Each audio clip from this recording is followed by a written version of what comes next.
Uy, Boss P, Englishin ko, Tagalogin mo ah. Sige, Nano G.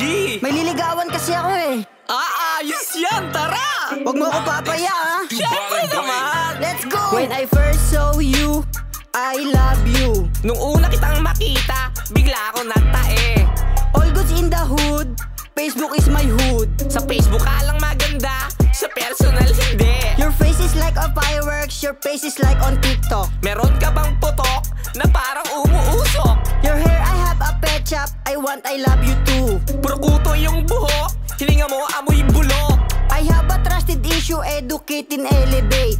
Huwag kang magagalit, meron akong kabet. I don't have a confident, but I have a overwhelm. Kahit ikaw ay pangit, di ka pagpapalit.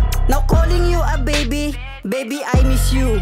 May anak ako sa una, pati sa pangalawa. I'm broken family, but you only in the one. Nakabuntis ako ng iba, at ako yung ama. Wow! Woo! I got you, man! Thanks, Boss P, you're a good translator.